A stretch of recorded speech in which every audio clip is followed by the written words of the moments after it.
Hello बच्चों, आज class 11 physics के 7 चैप्टर का 4th लेक्चर है और आज आप पढ़ेंगे equation of motion. Equation of motion आपने क्लास 11 में ही 3rd चैप्टर में भी पढ़ा है, लेकिन उसमें थोड़ा सा डिफरेंस है।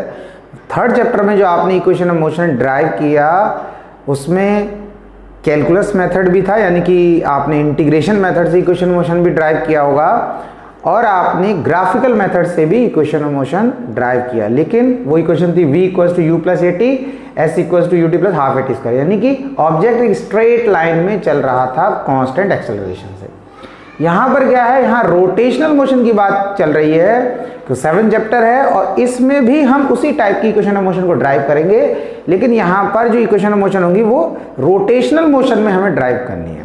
बहुत आसान सा डेरिवेशन है। मैं आपको देखो दोनों तरीके की इक्वेशन जो है ड्राइव करके दिखाऊंगा, यानी कि आपको सिमिलरिटी दिखाऊंगा। सबसे मजेदार बात यह है कि अगर आपने 3rd चैप्टर में कैलकुलस मेथड यानी इंटीग्रेशन मेथड से इक्वेशन ऑफ मोशन ड्राइव कर रखी है और आपको आती है, तो आप यहाँ पर बिल्कुल आसानी से उसे कर सकते हैं। ठीक है, अब आपको फर्स्ट इक्वेशन ऑफ मोशन बताइए क्या है, v = u + at। तो मैंने बताया था कि भाई देखो एक चीज़ है कि जो फर्स्ट इक्वेशन ऑफ मोशन है उसको आप जब ड्राइव करते हो तो आप ये याद रखना कि फर्स्ट इक्वेशन ऑफ मोशन को ड्राइव करने के लिए हम एक्सेलरेशन के फॉर्मूले से उसको ड्राइव करेंगे। देखो एक चीज़ समझना, कोई भी डेरिवेशन जब आप करते हो तो उसका फर्स्ट स्टेप जरूर याद रखो, क्योंकि होता क्या है कि अगर आप फर्स्ट स्टेप भूल जाते हो और फिर आप उसकी जगह कोई गलत स्टेप लिख देते हो और फिर उससे आप प्रोसीड करते हो, बाद में आपको पता चलता है कि भाई यार ये तो गलत हो गया या आ नहीं रहा है, फिर आप फिर रिवर्स आ गए। यानी कि अब क्या हुआ, दोबारा से अगर आप कर भी लेते हो तो आपका एग्जाम के टाइम में वो टाइम वेस्ट हो गया, और अगर टाइम वेस्ट होगा तो वो किसी दूसरे क्वेश्चन का टाइम खा जाएगा। तो कोशिश ये करें कि जो फर्स्ट स्टेप है उसे ज़रूर ध्यान रखें। मैं ये नहीं कह रहा हूँ कि फर्स्ट स्टेप याद रहेगा तो डेरिवेशन हो जाएगा, लेकिन क्या है, फर्स्ट स्टेप अगर याद रहता है तो आपके डेरिवेशन के सही होने की प्रोबेबिलिटी काफ़ी बढ़ जाती है, क्योंकि आप उसी को आगे प्रोसीड करोगे। तो इसी तरीके से मैंने बताया कि आप जब equation of motion calculus method से ड्राइव करेंगे तो फर्स्ट इक्वेशन ऑफ मोशन जो आप ड्राइव करेंगे उसके लिए आपको ये दिमाग में रखना है कि हम एक्सेलरेशन का फॉर्मूला यूज करेंगे और उससे ड्राइव करेंगे। तो पहले मैं आपको लीनियर मोशन वाली इक्वेशन ड्राइव करके दिखाऊंगा और फिर उसके साथ में ही उसके पैरेलल में देखो साइड में मैंने लिख भी रखा है यहाँ पर इक्वेशन ऑफ रोटेशनल मोशन, और यहाँ लिख रखा है इक्वेशन ऑफ लीनियर मोशन। तो मैं दोनों को करके दिखाऊंगा एक साथ, ताकि आपको भी पता चल पाएगा कि इनमें कितनी सिमिलरिटी और कितनी आसानी से अगर आपको ये वाली इक्वेशन आती है तो ये आप आंखें बंद करके कर सकते हो। ठीक है, तो जैसा मैंने बताया फर्स्ट इक्वेशन ऑफ मोशन क्या है, v = u + at। तो हम स्टार्ट किससे करेंगे, एक्सेलरेशन के फॉर्मूले से स्टार्ट करेंगे, a = dv/dt, यानी कि एक्सेलरेशन का फॉर्मूला क्या है, change in velocity with respect to time, यानी कि dt चेंज इन टाइम को रिप्रेजेंट कर रहा है, dv चेंज इन वेलोसिटी को रिप्रेजेंट कर रहा है।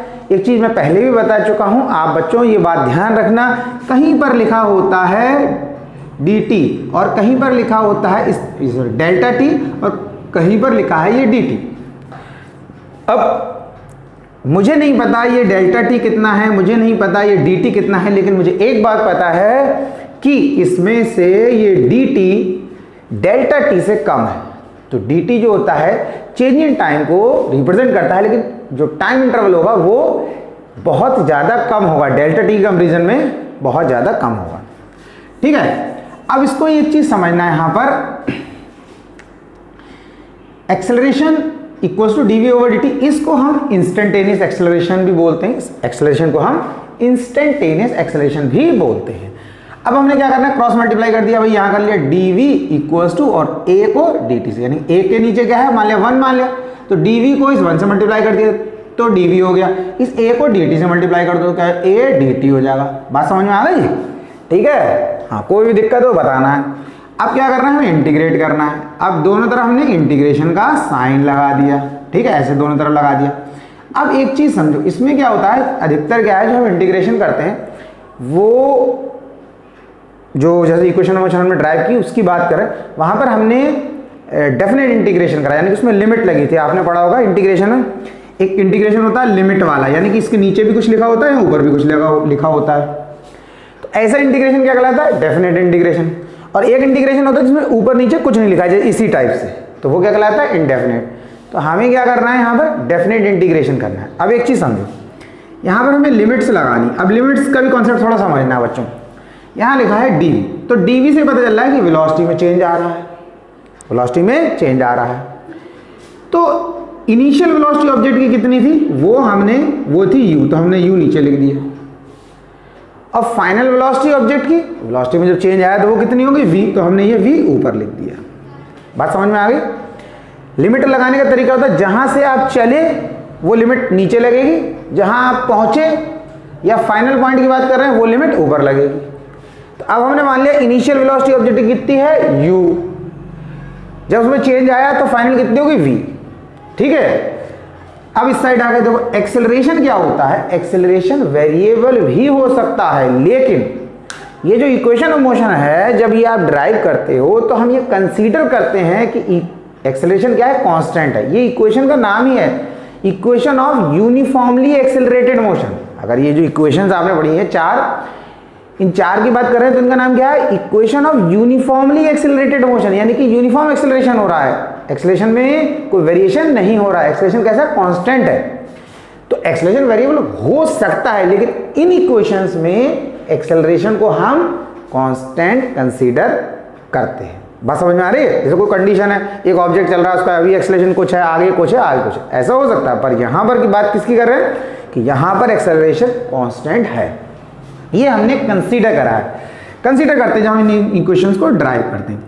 तो जो जो कांस्टेंट है उसके अकॉर्डिंग लिमिट नहीं लगती, ये हमें ध्यान रखना। अगर कहीं पर हम लिमिट्स लगा रहे हैं तो जो कांस्टेंट होता है उसके अकॉर्डिंग कभी भी लिमिट्स नहीं लगाई जाती है। अब आ गया टाइम dt, तो एक सिंपल सी बात है, टाइम तो कभी कांस्टेंट हो नहीं सकता। टाइम जो है वो कभी कांस्टेंट नहीं होता, टाइम एक इंडिपेंडेंट क्वांटिटी है, टाइम किसी के लिए रुकता नहीं है। समझ में आई बात।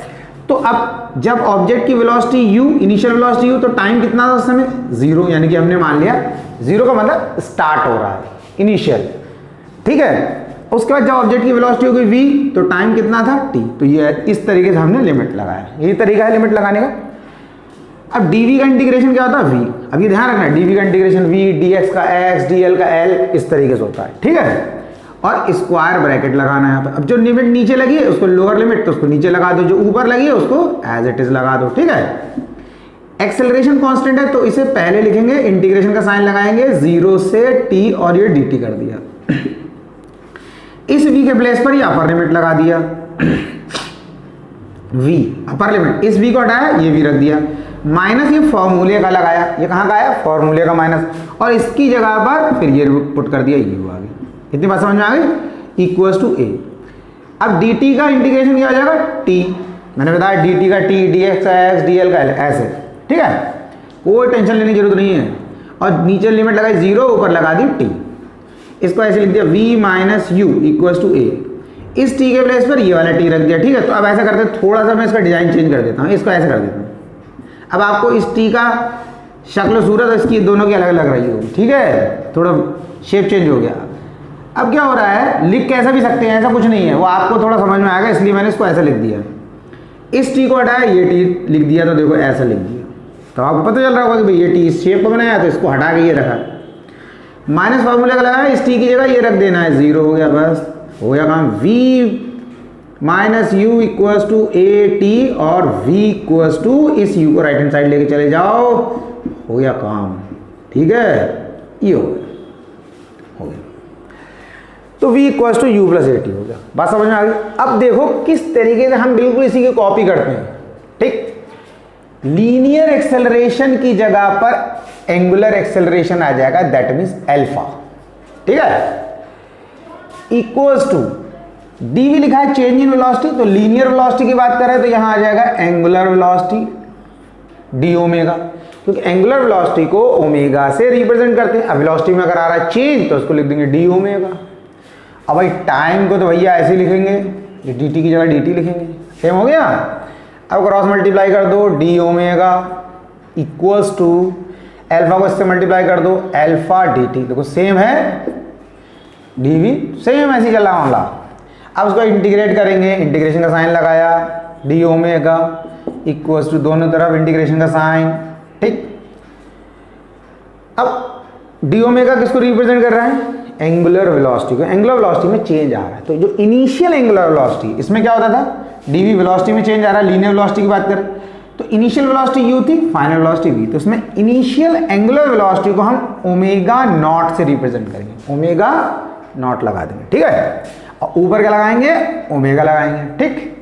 और राइट हैंड साइड ये अल्फा क्या है, जैसे इसमें एक्सेलरेशन कांस्टेंट था, इसी तरीके से इसमें ये लीनियर एक्सेलरेशन कांस्टेंट, सॉरी इसमें ये जो एंगुलर एक्सेलरेशन है ये कांस्टेंट है, इसमें क्या था, ये वाला एक्सेलरेशन लीनियर एक्सेलरेशन कांस्टेंट था, इसमें हम ये इसको बोलते हैं एंगुलर एक्सेलरेशन, तो इसमें ये एंगुलर एक्सेलरेशन कांस्टेंट रहेगा, तो इसके अकॉर्डिंग लिमिट नहीं लगेगी, टाइम के अकॉर्डिंग लगेगी, तो 0 और t, इसका मतलब ये जो initial angular velocity omega naught है तो टाइम 0, जब एंगुलर वेलोसिटी ओमेगा है तो टाइम t, ठीक है। अब डी ओमेगा का इंटीग्रेशन क्या होगा बताओ, अभी मैंने क्या बताया, dx का x, dl का l, dv का v, तो d ओमेगा का ओमेगा, बात समझ में आ गई, तो इसको लिख दो ओमेगा, स्क्वायर ब्रैकेट लगा दो, ये ओमेगा नॉट नीचे लिखा है नीचे लिख दो, ये ओमेगा ऊपर लिखा है ऊपर लिख दो, इसको बोलते हैं लोअर लिमिट, इसको बोलते हैं अपर लिमिट, ये नीचे लगी है तो लोअर लिमिट, ऊपर लगी है अपर लिमिट, अल्फा को बाहर निकाल दो, क्यों, क्योंकि अल्फा कांस्टेंट है, कांस्टेंट का इंटीग्रेशन होता नहीं, तो जिसका इंटीग्रेशन होता नहीं उसे इंटीग्रेशन के साइन से पहले लिख लेते हैं, ठीक है, लिमिट को एज इट इज लगा दो और dt की जगह dt पेल दो, अब इस ओमेगा की जगह ये लिमिट पेलो, क्या हो जाएगा, ओमेगा माइनस फॉर्मूले का लगाया upper limit minus lower limit, क्या होता है, इसकी जगह अपर लिमिट लगाना है, फिर माइनस लगाना है, फिर इसकी जगह लोअर लिमिट, तो इसके प्लेस पे ये वाला ओमेगा लिख दिया, फिर माइनस लगाया, फिर इस ओमेगा के प्लेस पे ये वाला लिखा, तो ये हो गया ओमेगा नॉट, समझ में, सेम है बिल्कुल ऐसे, अल्फा और dt का इंटीग्रेशन होगा t स्क्वायर ब्रैकेट 0 से t, ठीक। अब क्या हो रहा है, omega minus omega naught equals to alpha, अब इस t के प्लेस पे ये t पे लो, मतलब पुट कर दो उसको t, इसके प्लेस पे अपर लिमिट लगाया, माइनस लगाया फार्मूले का, इसके प्लेस पे लोअर लिमिट लगाया, बात समझ में आई, और ये हो गया omega minus omega naught alpha t, तो omega equals to omega naught plus alpha t, ये आ गया, तो ये हमारा क्या हो गया, equation, first equation of motion आ गई रोटेशनल मोशन के केस में, ठीक है, इस तरीके से ड्राइव करेंगे, तो समझ में आ रहा होगा, देखो जैसा ये, अगर आपको ये आती है तो आप ये कर सकते हो आसानी से, और अगर ये आती है तो आपको ये कर सकते हो, बस आपको ये देखना है कि लीनियर वेलोसिटी के लिए सिंबल क्या है, एंगुलर वेलोसिटी के लिए सिंबल क्या है, लीनियर एक्सेलरेशन के लिए सिंबल क्या है, और एंगुलर एक्सेलरेशन के लिए सिंबल क्या है, लीनियर डिस्प्लेसमेंट के लिए सिंबल क्या है, और एंगुलर डिस्प्लेसमेंट के लिए सिंबल क्या है, मैं अभी लास्ट में बता दूंगा,